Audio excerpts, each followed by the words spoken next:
ನಮಸ್ಕಾರ ಸ್ನೇಹಿತರೆ, ಭಕ್ತಿ ವೈಭವ ಯೂಟ್ಯೂಬ್ ಚಾನಲ್ಗೆ ತಮಗೆಲ್ಲರಿಗೂ ಸುಸ್ವಾಗತ. ಸ್ನೇಹಿತರೆ, ಗುರು ರಾಘವೇಂದ್ರ ಸ್ವಾಮಿಯವರ ಜನನದಿಂದ ಜೀವ ಸಮಾಧಿಯವರೆಗಿನ ವಿಚಾರಗಳು ನಿಮಗೆ ಗೊತ್ತಿಲ್ಲ ಅಂದರೆ ವಿಡಿಯೋ ಮೂಲಕ ತಿಳ್ಕೊಳ್ಳೋದ್ರಿಂದ ನಿಮ್ಮ ಜೀವನ ಕೂಡ ಪಾವನವಾಗುತ್ತೆ. ಹಾಗೆ ರಾಯರ ಬಗ್ಗೆ ಒಂದಷ್ಟು ವಿಚಾರಗಳು ನಿಮಗೆ ತಿಳಿದಂತೆ ಆಗುತ್ತೆ.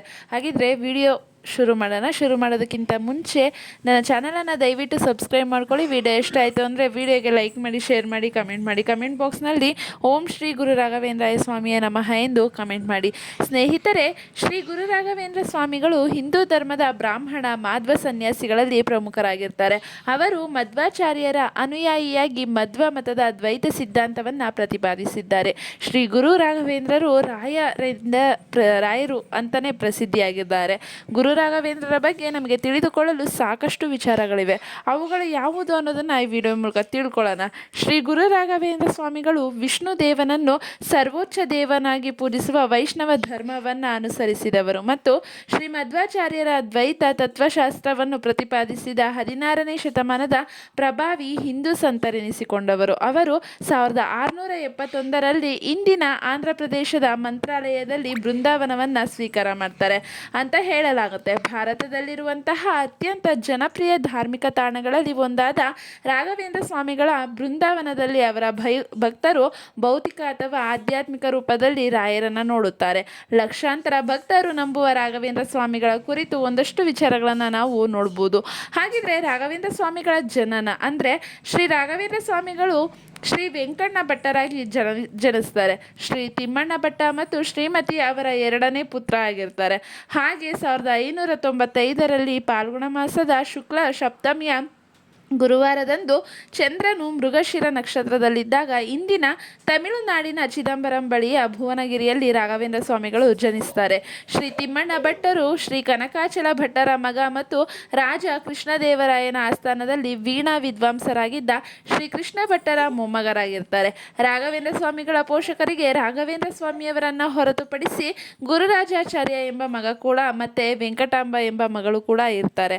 ಹಾಗೆ ಶಿಕ್ಷಣ ಎಲ್ಲಿ ಪಡಿತಾರೆ ಅಂತ ನೋಡೋದಾದ್ರೆ ವೆಂಕಟನಾಥ ಅತ್ಯಂತ ಅದ್ಭುತ ವಿದ್ವಾಂಸರಾಗಿರ್ತಾರೆ. ಚಿಕ್ಕವರಿದ್ದಾಗಲೇ ವೆಂಕಟನಾಥರು ಓಂನಂತಹ ಸಣ್ಣ ವಸ್ತುವು ಅವರ ದೇವರ ಅನಂತ ಶ್ರೇಷ್ಠತೆಯನ್ನು ಹೇಗೆ ಸೆರೆ ಹಿಡುತ್ತದೆ ಎಂದು ಅವನು ತನ್ನ ತಂದೆಯನ್ನು ಪ್ರಶ್ನೆ ಮಾಡ್ತಾರೆ.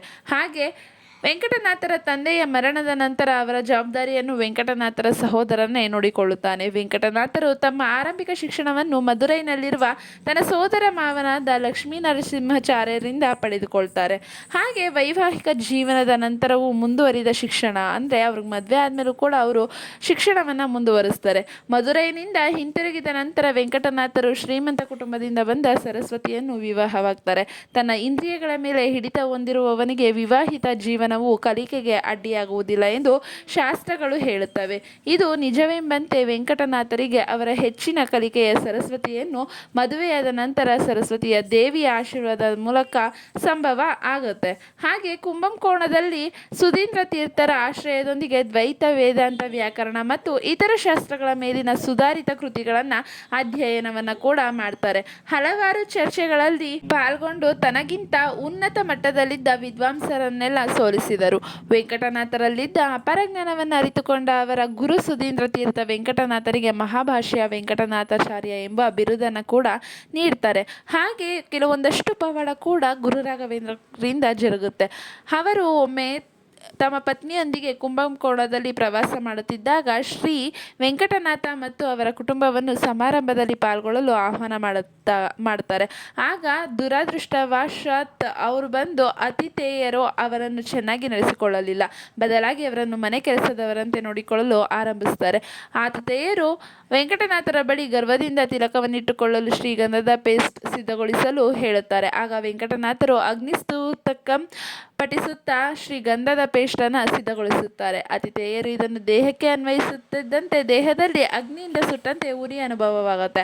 ಉರಿಯನ್ನು ಸಮನ ಮಾಡುವಂತೆ ವೆಂಕಟನಾಥರ ಬಳಿ ಬೇಡಿಕೊಂಡಾಗ ಅವರು ವೈದಿಕ ಮಂತ್ರಗಳನ್ನು ಪಠಿಸುತ್ತಾ ಮತ್ತೊಮ್ಮೆ ಶ್ರೀಗಂಧದ ಪೇಸ್ಟನ್ನು ಸಿದ್ಧಗೊಳಿಸ್ತಾರೆ. ಇದನ್ನು ಹಚ್ಚಿಕೊಂಡ ಬಳಿಕ ಅವರ ದೇಹದ ಉರಿ ಕಡಿಮೆಯಾಗುತ್ತೆ ಮತ್ತು ವೆಂಕಟನಾಥರ ಶಕ್ತಿ ಮತ್ತು ಭಕ್ತಿಯ ಬಗ್ಗೆ ತಿಳಿಯದೆ ಮಾಡಿದ ತಪ್ಪಿಗೆ ಕ್ಷಮೆಯನ್ನು ಕೂಡ ಕೇಳ್ತಾರೆ ಅಂತಲೇ ಹೇಳ್ಬೋದು. ಇದಾದ ನಂತರ ಗುರು ರಾಘವೇಂದ್ರರು ಸನ್ಯಾಸತ್ವವನ್ನು ಸ್ವೀಕಾರ ಸ್ವೀಕಾರ ಮಾಡ್ತಾರೆ. ಹೀಗೆ ಅವರ ಜೀವನವು ದೇವರ ಆರಾಧನೆ ಮತ್ತು ಮಾನವೀಯತೆಯ ಸೇವೆಯಲ್ಲಿ ಕಳೆದಾಗ ಅವರ ಆಧ್ಯಾತ್ಮಿಕ ಗುರುಗಳಾದ ಶ್ರೀ ಸುಧೀಂದ್ರ ತೀರ್ಥರು ಅವರ ಮಠಕ್ಕೆ ಉತ್ತರಾಧಿಕಾರಿಯನ್ನು ಹುಡುಕ್ತಾ ಇರ್ತಾರೆ. ಅವರ ನಂತರ ಮಠಾಧೀಶರಾಗಲು ಶ್ರೀ ವೆಂಕಟನಾಥನೇ ಸೂಕ್ತ ವ್ಯಕ್ತಿ ಎಂದು ದೇವರು ಅವರ ಕನಸಿನಲ್ಲಿ ಸೂಚನೆಯನ್ನು ನೀಡ್ತಾರೆ. ಶ್ರೀ ವೆಂಕಟನಾಥನು ತನ್ನ ಹೆಂಡತಿ ಮತ್ತು ಮಗನ ಮೇಲಿನ ಜವಾಬ್ದಾರಿಯಿಂದಾಗಿ ಆರಂಭದಲ್ಲಿ ನಿರಾಕರಿಸಿದರು. ಕನಸಿನಲ್ಲಿ ವಿದ್ಯಾಲಕ್ಷ್ಮಿ ಒಂದು ಸೂಚನೆಯನ್ನು ನೀಡಿದ ಮೇಲೆ ಸನ್ಯಾಸ ದೀಕ್ಷೆಯನ್ನು ತೆಗೆದುಕೊಳ್ತಾರೆ ಅಂತಲೇ ಹೇಳ್ತಾರೆ.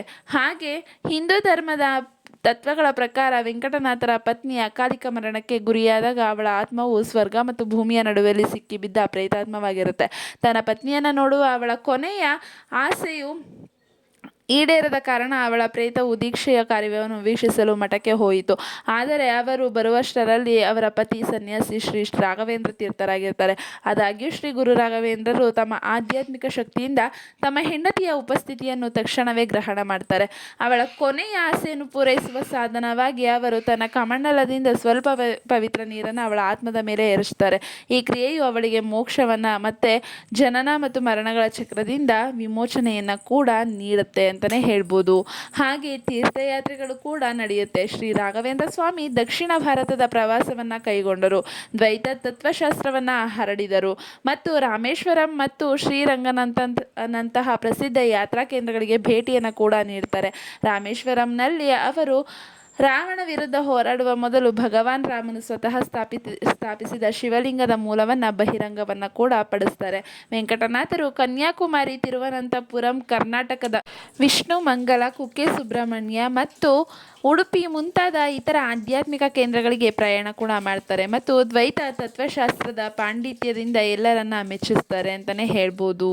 ಹಾಗೆ ಕೊನೆಯ ಮಾತಾಗಿ ಇದೊಂದು 1671ರಲ್ಲಿ ಶ್ರಾವಣ ಕೃಷ್ಣ ಪಕ್ಷದ ದ್ವಿತೀಯ ದಿನದಂದು ರಾಘವೇಂದ್ರ ಸ್ವಾಮಿಗಳು ಕಾರ್ಯಕ್ರಮವನ್ನು ವೀಕ್ಷಿಸಲು ನೆರೆದಿದ್ದ ನೂರಾರು ಭಕ್ತರಿಗೆ ಆತ್ಮವನ್ನು ಕೊಲಕುವ ಒಂದು ಭಾಷಣವನ್ನು ಕೂಡ ಮಾಡ್ತಾರೆ. ಆ ಭಾಷಣದ ಕೆಲವೊಂದು ಅದ್ಭುತ ನುಡಿಗಳು ಏನಪ್ಪ ಅಂತಂದರೆ, ನಮ್ಮ ಆಲೋಚನೆ ಸರಿ ಇದ್ದಾಗ ಜೀವನವು ಸರಿಯಾಗಿರುತ್ತದೆ.